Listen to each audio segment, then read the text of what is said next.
श्री राम श्री राम श्री राम श्री राम। शांत्या उपविश्यताम्।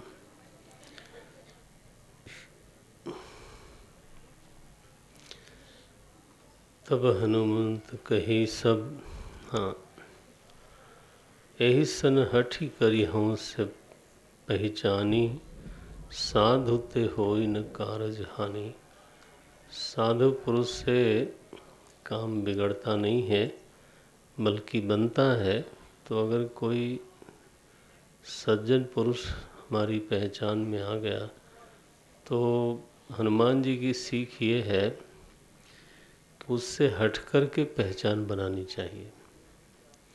अगर मैंने एक दो बार वो मना भी कर दे या बहुत रुचि न दिखावे, तब भी उसके साथ मेल मिलाप करना चाहिए। समाज में सज्जन बनने में बड़ा समय लगता है, थोड़े ही लोग होते हैं। मनुष्याणाम सहस्रेषु।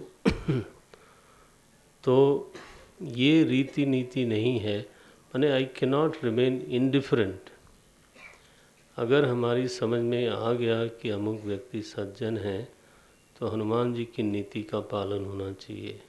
यही सन हठ करिहूँ पहचानी, साधु ते होई न कारज हानि। जब दरवाज़ा खटखटाया तो निकले वो, प्रणाम किया। बोलते हैं विप्र वेश में हनुमान जी महाराज गए थे। विप्र कहऊ निज कथा बुझाई। आप अपने बारे में बताओ, क्या कहना चाहते हो। हनुमान जी ने बताया, बिल्कुल साफ साफ बताया कि मैं जानकी जी की खोज के लिए आया हूँ, राम जी का दूत हूँ। और फिर तो बड़ी गाढ़ी मित्रता हो गई। विभीषण कहते हैं, महाराज, पूछा हनुमान जी ने कि इस नगरी में ऐसे लोगों के बीच में आप रहते कैसे हो। बोले, सुनहु पवन सुत रहनी हमारी, जिमि दसनन महु। जीव बिचारी दांतों के बीच में जैसे जीव रहती है। बोले, बस विभीषण, यही ठीक है। बुढ़ापे में दांत टूट जाते हैं लेकिन जीव तो रहती ही है। तो ये सब टूटने वाले हैं, तुम ही रहोगे। एनीवे, ये तो विनोद की बात हुई। अब वो सोके ठीक है। रमाकांत, हाँ, वो भेजा था किसी काम के लिए। कैसे बोलते हैं, आगच्छन्तु, हैं, आसन्तु। असल में वो संस्कृत का ही लहजा है, वो मैं उसको बोलूँगा आगच्छन्तु। तो एनीवे, यहाँ विभीषण अपनी कमजोरी श्री हनुमान जी महाराज के सामने प्रकट करते हैं। एक बात और खुल के आती है कि अगर हम भजन करते हैं और परमात्मा की नज़र है मेरे ऊपर, तो अगर मुझे सत्संग मिलना है तो वो लंका में भी मिलेगा। हाँ, लंका में मिलेगा, दरवाज़ा खटखटा के मिलेगा।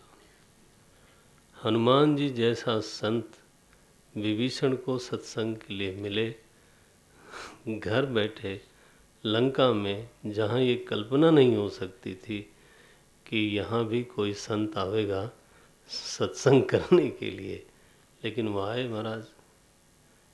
अब विभीषण उनके सामने अपनी कमजोरी बोलते हैं।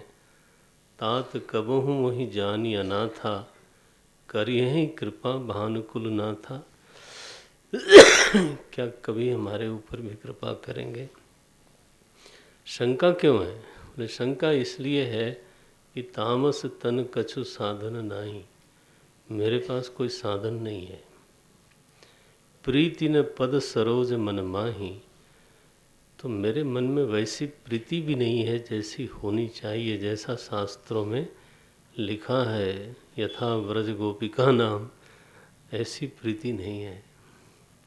यशोदा जी की तरह प्रीति नहीं दिखाई देती, नंद बाबा की तरह प्रीति नहीं दिखाई देती। दशरथ जी की तरह प्रीति नहीं दिखाई देती। हमें सत्ता से भी प्रेम है, पावर से भी प्रेम है, नेम फेम सब चीज़ों में मज़ा आता है।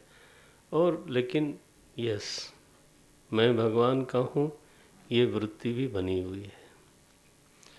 ऐसी मेरी दशा है, मेरे ऊपर कृपा होगी। हनुमान जी उनकी ओर देखते रहे, आंखों आंखों में मुस्करा गए।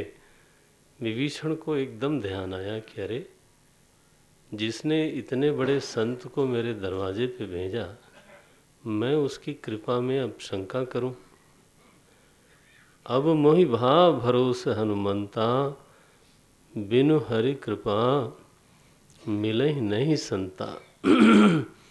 भगवान की कृपा से ही सत्संग मिलता है। आप जैसा संत हमारे द्वार पे आवे तो अब तो मुझे भरोसा है कि भगवान जरूर मेरी ओर कृपा दृष्टि बनाए हुए हैं।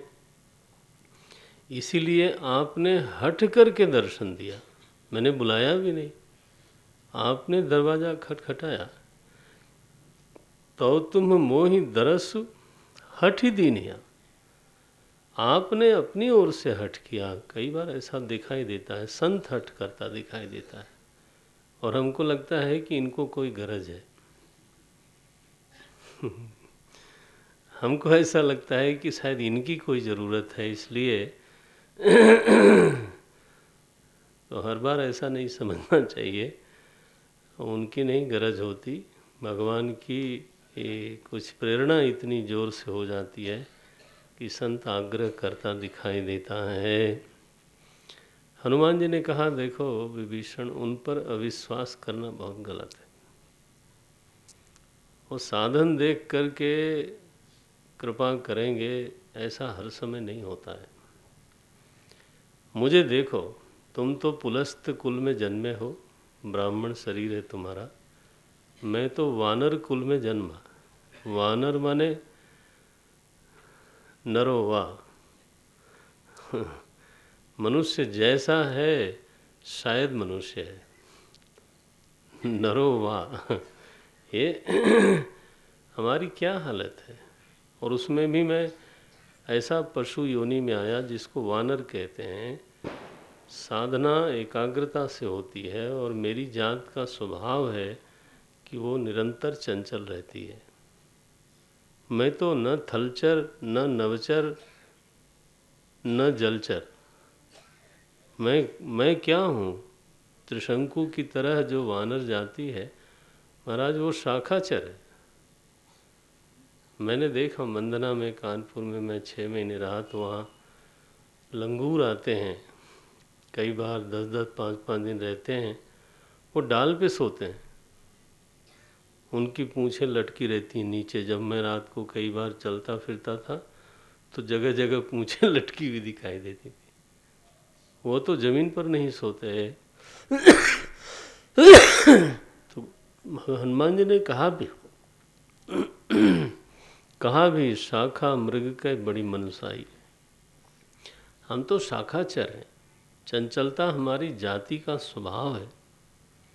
इसलिए हमसे क्या साधन होगा। लेकिन मोहु पर रघुबीर, असमय अधम सखा सुनो, मोहु पर रघुबीर कीन्ही कृपा। मुझे दृष्टांत के रूप में देखो, जब मेरे ऊपर कृपा हो सकती है, तुम्हारे ऊपर क्यों नहीं होगी।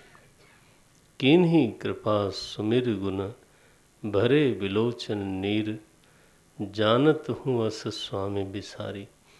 मैंने हनुमान जी ने विभीषण जी को पूरा भरोसा दिला दिया और संकेत कर दिया कि वहाँ तुम्हारे लिए बहुत जगह है, अब कुछ सेवा करो, जानकी जी का पता बताओ। विभीषण ने पता बताया है, हनुमान जी गए अशोक वाटिका में और वहाँ जानकी जी का जो प्रथम दर्शन हुआ उनको, तो हनुमान जी बड़े दुखी हैं। यहाँ पर दीन भाव में जानकी जी बैठी हैं, अवसन्न की तरह। कहीं कुछ होता है, कोई आता है, कोई जाता है, कोई पत्ता ऊपर से गिरता है, जानकी जी कभी कहीं ध्यान नहीं देती, अन्य मनस्क एकदम। भगवान की स्मृति में उनका मन लगा रहता है। अब हनुमान जी को लगा कि इस मनोदशा में मेरे प्रवेश करने से शायद मेरी ओर देखेंगे भी नहीं, उनको झटका लगेगा, तो मुझे समय की प्रतीक्षा करनी चाहिए। उसी वृक्ष पर वो बैठ गए और प्रतीक्षा करते हैं। देखा कि रावण आया बीच में। जानकी जी से उसने कुछ उटपटांग बातें करी। जानकी जी उससे सीधी बात नहीं करती, पर्दा है। अब यहाँ पर्दा कोई था नहीं, तो जानकी जी एक तिनका बीच में रखती हैं। सांकेतिक पर्दा है ये। तृणधरी ओट कहत बैदेही। देखो, जिससे पर्दा करना है तो पर्दा नहीं होने पर भी पर्दा खड़ा करती हैं, बीच में एक तिनका रखती हैं। संकेत भाषा में उन्होंने ये कहा कि रावण, तुम मुझसे बात करने लायक भी नहीं हो। मैं तुमको इस लायक नहीं समझती हूँ कि तुमसे सीधे बात करूँ।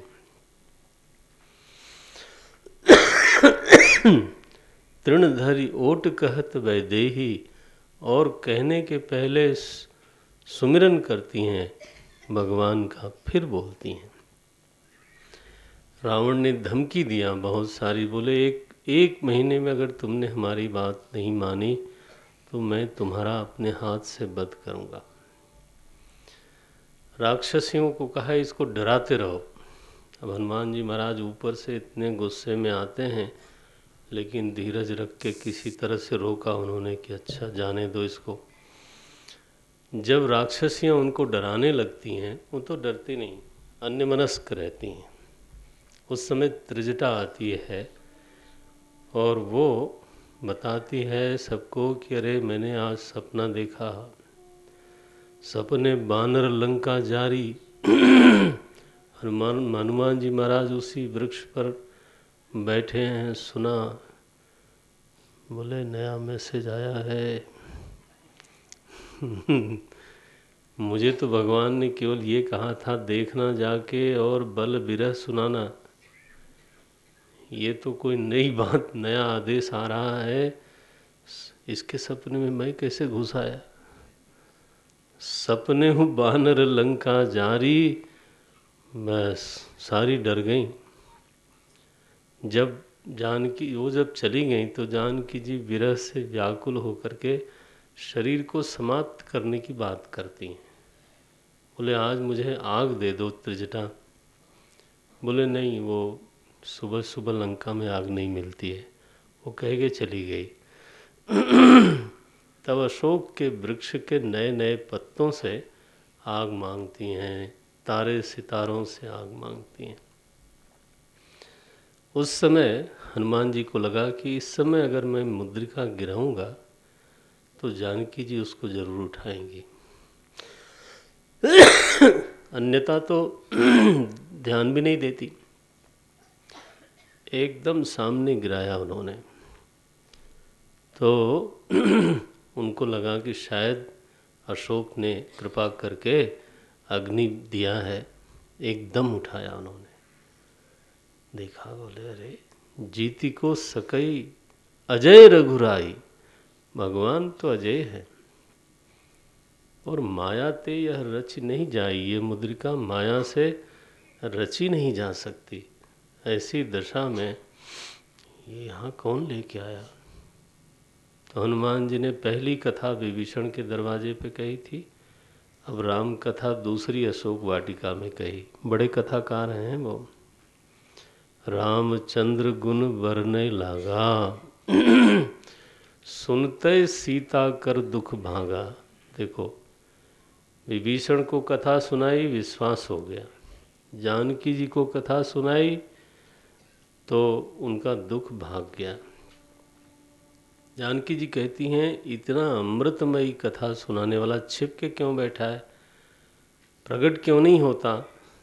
तब हनुमान जी उनके सामने गए, देखा ये तो बंदर है। फिर बैठी, तुरंत उन्होंने तो पीठ पीछे करी। हनुमान जी महाराज यहाँ बोलते हैं, राम दूत मैं मातु जानकी। माता जी विश्वास करिए, मैं राम जी का दूत हूँ, मुद्रिका लेकर के मैं ही आया हूँ। पूछा उन्होंने नर बानर का संग कैसे हुआ, तो सारी कथा सुनाई। जब विश्वास हो गया जानकी जी को, तब फिर अपना विरह बोलती हैं। अब हनुमान जी महाराज ने कहा, माता जी मैं भी कुछ संदेश लेकर के आया हूँ। राम जी ने मुझसे कुछ कहा था, वो मैं आपको सुनाता हूँ। ये 14वें दोहे के बाद हनुमान जी महाराज जब सुनाना शुरू करते हैं, तो यहाँ गोस्वामी जी ने बिल्कुल भागवत जी की परिपाटी अपनाई।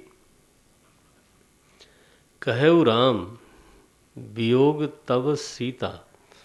भागवत जी में उद्धव जी ने जब कृष्ण भगवान का संदेश गोपियों को सुनाया, तो मूल भागवत देखना चाहिए।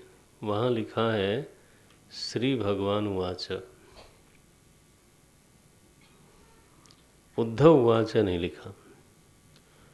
उद्धव जी इतने निर्मल व्यक्तित्व के व्यक्ति हैं कि उन्होंने अपने को खाली कर दिया।